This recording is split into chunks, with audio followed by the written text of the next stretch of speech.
will tell you that we are far below the frontier, as it were. We are operating inside our production possibility curve. So there's still a while to go for India. But if you want to grow in a sustainable manner, it's innovation that will take you to sustainably higher rates of growth. So that's where we are coming from in terms of trying to document this research. So you need innovation to sustainably grow, to put your citizens on a higher growth path and a better standard of living. And I recall, as I was saying, Anu presented some data on the kind of social aspects of our economy: poverty, deprivation, lack of health, access to health services, lack of access to education services, etc., etc. Now, here is a technology we feel we don't know enough about it. Do we know enough about it? So far, not enough to be able to make judgment what the impacts are, but certainly we know qualitatively the hypothesis it will have an impact. That is what we know. We know that the internet and mobile economy have had an impact. How much of an impact these app economy or these new applications will have, we don't know so much in India. We know a little bit about that in the West. We don't know so much about it in India, and that's what we are trying to explore. What we do know, which is what I'm going to give you in the next slide, is that the impact on GDP as a result of internet and mobile have been documented, have been large. And the motivation is simple. It's rather that in a country such as India, which suffers from infrastructure deficits, here is an infrastructure that enables connectivity, what we've been talking about since the morning. And because this connectivity is enabled, it overcomes a number of the problems, frictions, call it what you will, asymmetries in information, transactions, costs, a lot of frictions in the working of markets, something that Subhashish talked about. Do markets work well? Do markets not work well? And here is a technology that allows the markets to work better, and in doing so, gives us impacts at the macro level. GDP grows. So there is documented impacts, and for internet, it's less in India so far. And the reason it's less is because we haven't reached the scale in internet that we have reached for mobile. So the mobile impacts are much higher, but eventually will fall.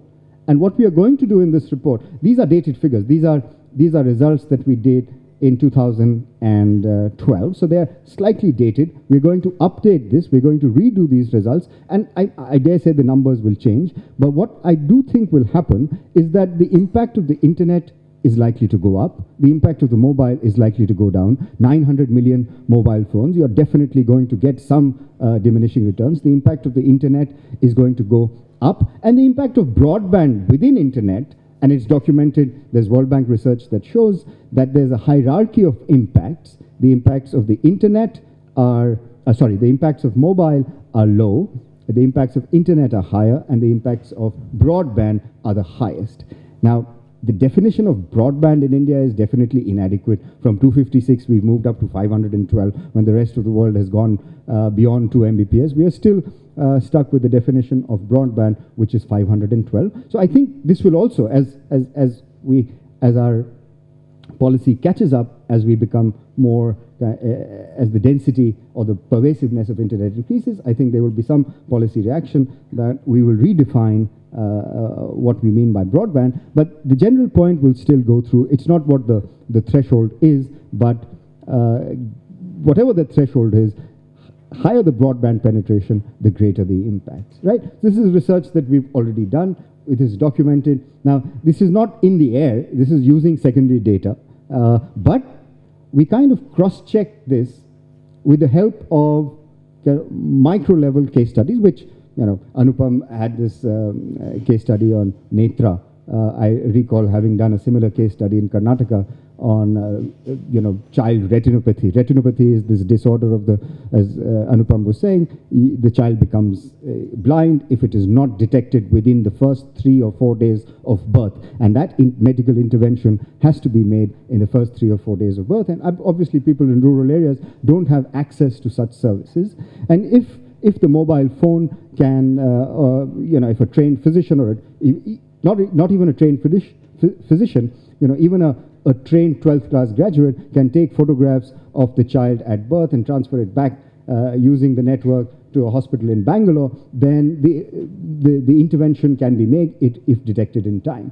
So that is the child retinopathy case. It's a tongue twister that we had, and many other 17 or 18 other case studies that we had documented in our report, which should be lying on the desk beside the entrance. And so this provides us with a comfort check that there are kind of these micro pathways through which the impact at the macro level is being felt.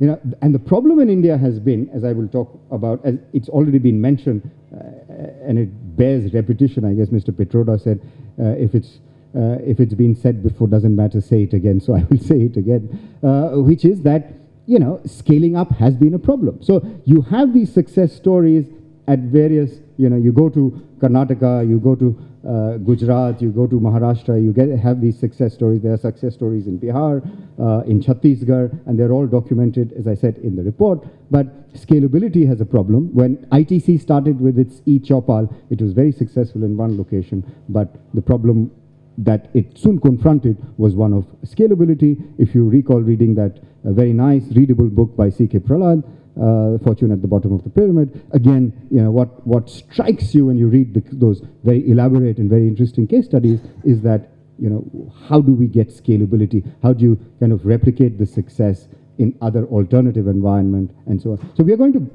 I'm not saying we have the answer for mobile application. We're going to grapple with these issues, but this is what we have some of the answers, but obviously we don't have answers to everything. So what we started, so what is this current, and I'll spend a little bit of time talking. So this was just building the framework. This is current research that we are doing, and it should be out very shortly.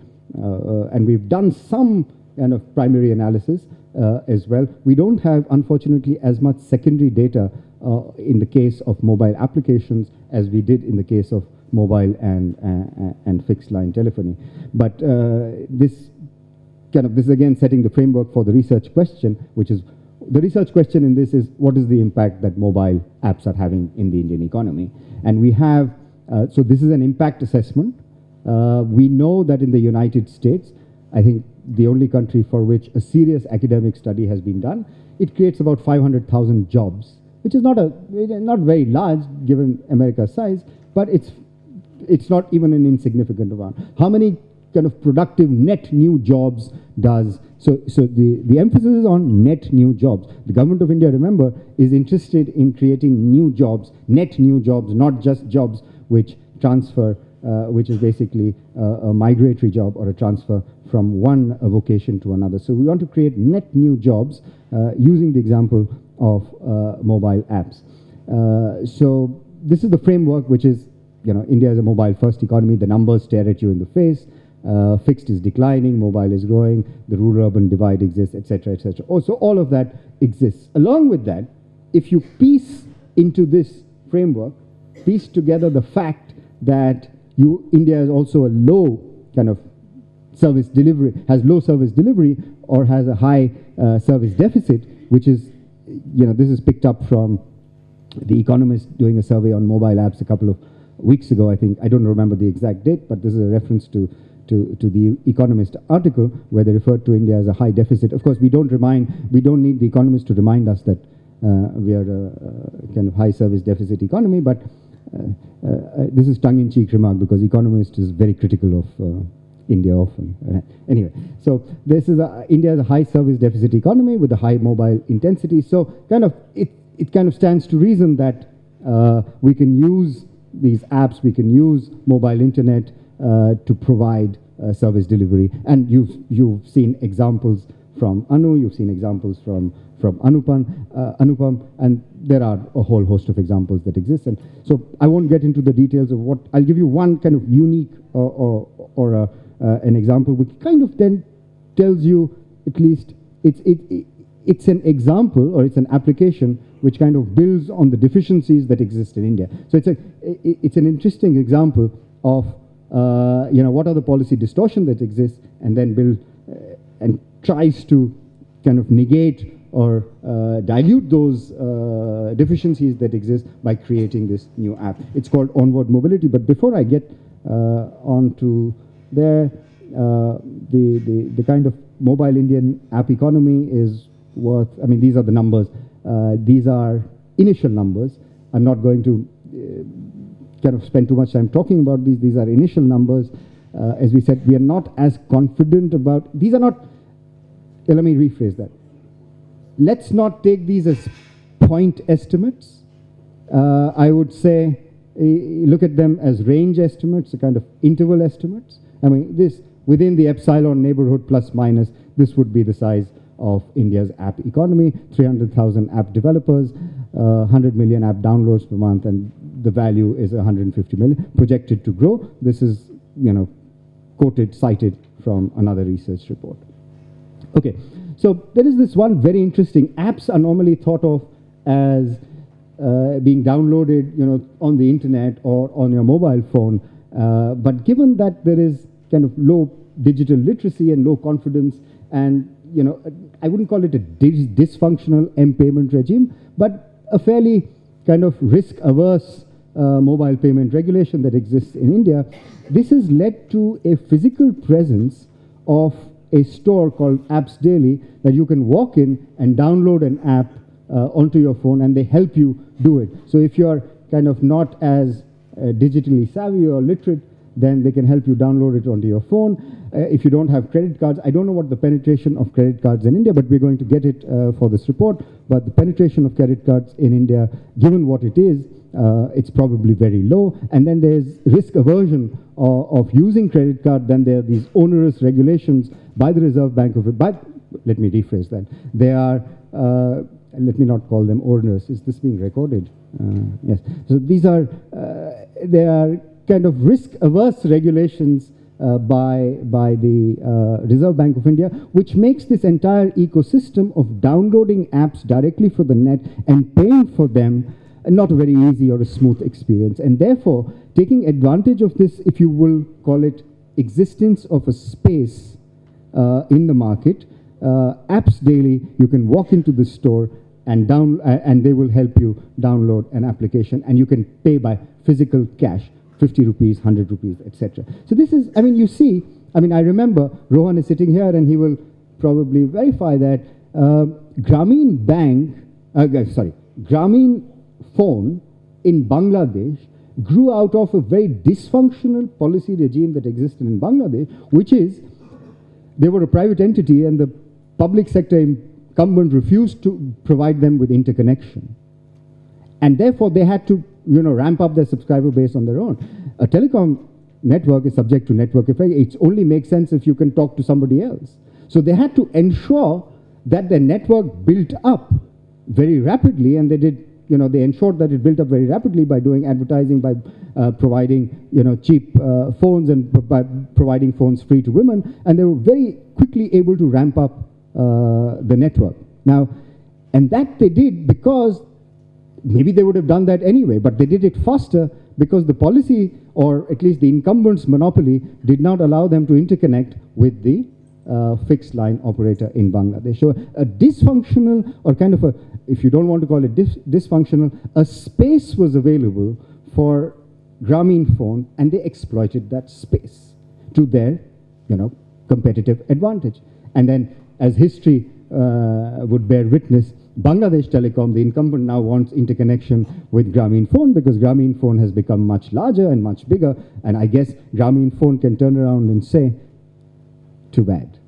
I don't know whether they did that or not, but they could turn around and say, sorry, knock on some other door. But I'm not saying this is dysfunctional policy. I'm sure the Reserve Bank of India has its own reasons, and low, digital literacy in India, of course, given that we have our education outcomes, and Anupam spoke about the ICRIER report. I don't know how many of you have seen the results of the ICRIER report on education. When you read that, and this has just come out in 2014, earlier this year, data of 2012, it makes sad reading. And so, educational outcomes in India are, and the reasons are well known. I'm not going to get into that. So digital literacy is low, although I'm told that experiments, pilots in certain slum areas, children in those slums take to computers and take to digitization very, very quickly and very, very easily. So it depends on what kind of exposure they get. But the point is, here is an example of an application that is making use of a certain space, exploiting a certain opportunity. Maybe it won't sustain, maybe it will.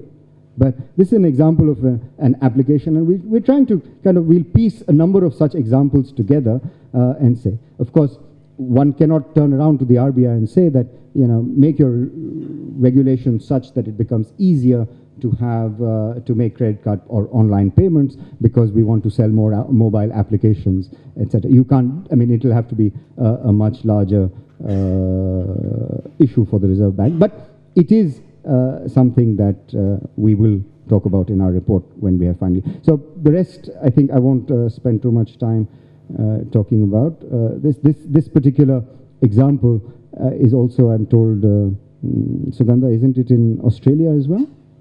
Yeah, this is in Australia. Bangladesh, Saudi Arabia, and I think they have a pilot in Australia as well. So there are several other examples, as I said, that we've done in our earlier report, and we are going to do in this report as well, several other examples where mobile applications or internet applications can have an impact. There's a latest report by Nachiket Moore on financial inclusion, and ICT is specifically mentioned as an instrument for catalyzing financial inclusion. So as Mr. Petroda was saying in the morning, our next generation or our new policies, our next generation policies, it will be difficult to see any area of policy which does not focus or at least have ICT, some element of ICT built into that. And as Anupam said, Aadhaar is probably the largest infrastructure project that uses IT in the world. And so on. So there will be many such examples. So what are the challenges that we face?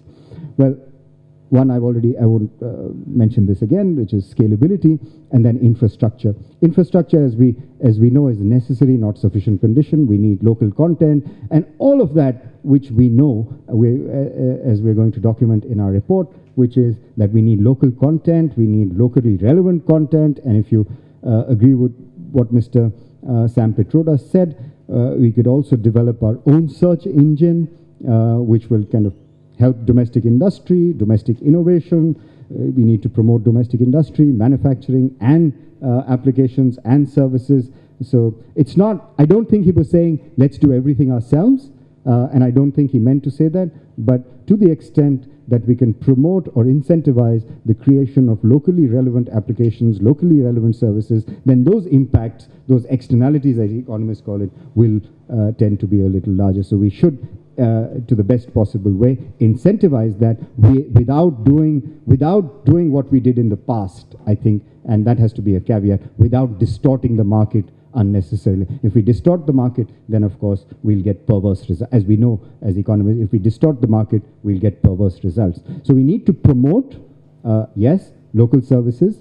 We need to create a national optical fiber network, which Mr. Petroda talked about in the morning. It needs to become pervasive. He said it will reach out to 256,000 villages in India, empowering them, what he called democratization of knowledge and democratization of information, which will have far-reaching and, I guess, disruptive impacts, both socially and economically. What are the other challenges that, I guess, our initial research is showing us? Smartphone penetration is still low. It's only 10%. This is, again, as I said, this is giving you data for something that you already know.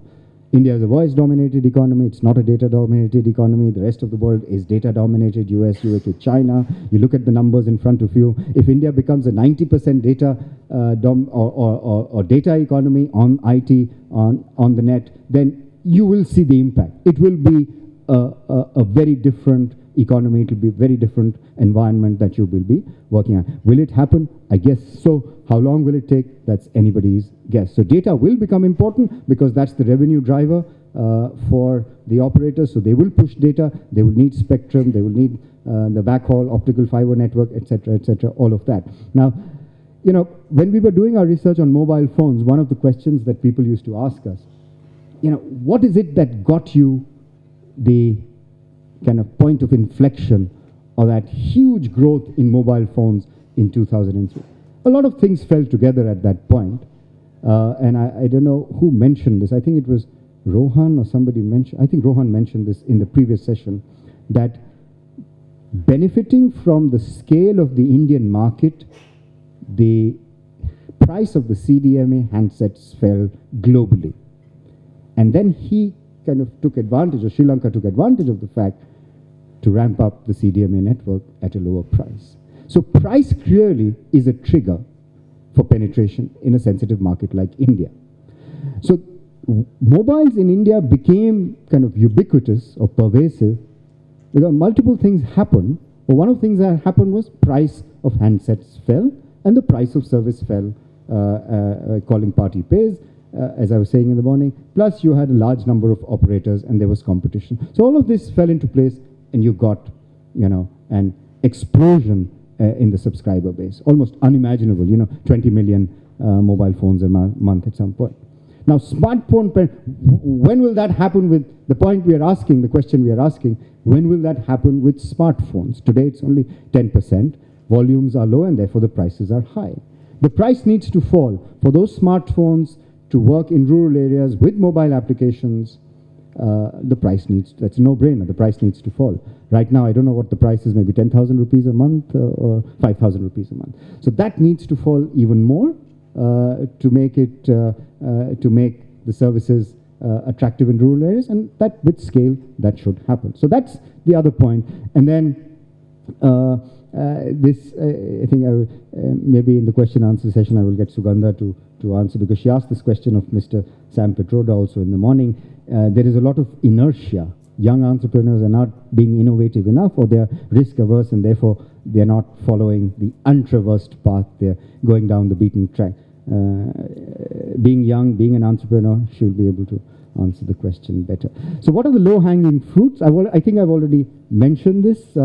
We can, use mobile are available, apps are available. Some of the low-hanging fruit is if the mobile can use for development instead of entertainment. Right now it's being used for entertainment. So how do you kind of tip that towards development, get people to use mobiles for development? And that will depend upon the quality of the, e-governance, m-governance, quality of the services that are apps that are available on the mobile phone. And that tip and coin can happen fairly easily. It could happen. The more difficult things, as I said, is local content, a digitally literate India, network infrastructure. I guess network infrastructure being a necessary, as we say, a necessary condition. Smartphones in regional languages and locally relevant applications. Now, these are not conclusions, as I said, and I will conclude by saying that this relates to what I said right in the beginning, which is, in God we trust, from the rest demand data. This is from data. These are not conclusions that because it is my opinion or it is our opinion. We've spoken to more than 500. We will speak to more people. These are what we've spoken to domain experts, as Mr. Petroda called it in the morning. We spoke to domain experts, and this is a kind of a summary of what we thought they were trying to say. There may be others that we are missing out, but so far, this is what our research points to. I'll stop here. Thank you very much.